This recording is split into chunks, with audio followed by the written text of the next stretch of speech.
নমস্কার, আমার চ্যানেলে সবাইকে অনেক অনেক স্বাগত জানাই। আজ আমি তোমাদের বলবো একটি বাঘ ও গাভীর গল্প। ভিডিও শুরু করার আগে বলি, যদি আমার চ্যানেলে নতুন হয়ে থাকো তাহলে চ্যানেলটাকে অবশ্যই সাবস্ক্রাইব করে রেখো। তাহলে চলো আজকের গল্প শুরু করা যাক। অনেক দিন আগের কথা, এক বনে বাস করত একটা বাঘ ও গাভী। তাদের মধ্যে ছিল বেশ বন্ধুত্ব।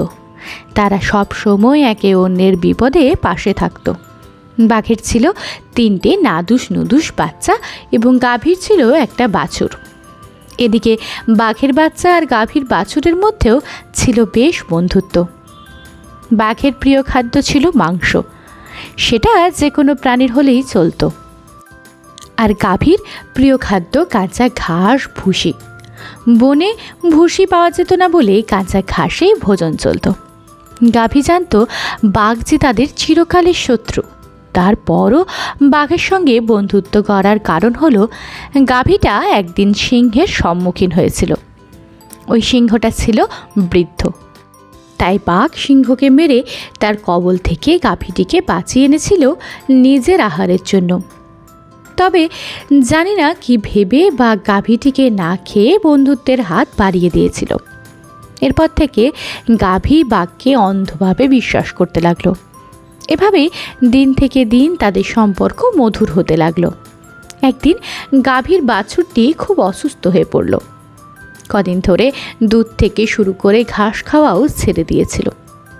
গাভী কী করবে কোনো কিছু ভেবে পাচ্ছিল না। কোনো উপায় না পেয়ে বাঘের কাছে গিয়ে বলল, বাঘ ভাইয়া, আমি খুব বিপদে পড়েছি। বাঘ বসা থেকে উঠে দাঁড়িয়ে বলল, তুমি বিপদে পড়েছ? সেটা কেমন বিপদ? আমি তোমার বন্ধু, আমি তোমার বিপদে আপদে পাশে থাকব। এবার বলো তো দেখি কি বিপদ? গাভী বলল, আমার বাছুর তো কদিন ধরে কিছুই খাচ্ছে না, আগেকার মতো লাফালাফিও করে না। বাঘ বলল, তাহলে এই ব্যাপার, তাই তো?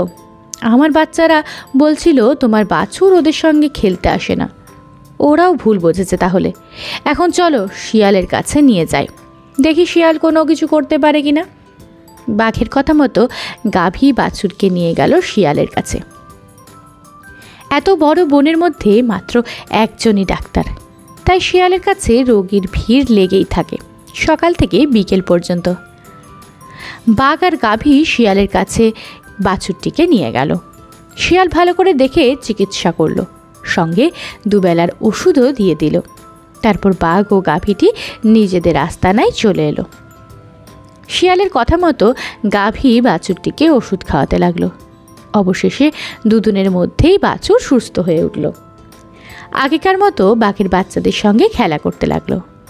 বাঘের কাছে গিয়ে গাভী কৃতজ্ঞতা প্রকাশ করলো। গাভীর মনে বাঘ আবার অনেকটা জায়গা দখল করেছিল। হঠাৎ একদিন খবর এলো গাভীর বাবা অসুস্থ, তাই গাভীটিকে যেতে হবে তার বাবার কাছে। এদিকে গাভীর বাছুর ওর বাঘ বন্ধুদের ছেড়ে মামার বাড়ি যেতে চায় না। গাভী 9-6 না ভেবে বাঘের কাছে তার বাছুরটিকে রেখে গেল। তারপর গাভী একাই বাবার বাড়ি চলে গেল। এরপর বাঘও তার বাচ্চাদের জন্য খাবার খুঁজতে গেল, কিন্তু আজ কোনো খাবার পেল না। সেও ক্লান্ত হয়ে পড়েছিল, তাই শিকার করার মতো শক্তি পাচ্ছিল না।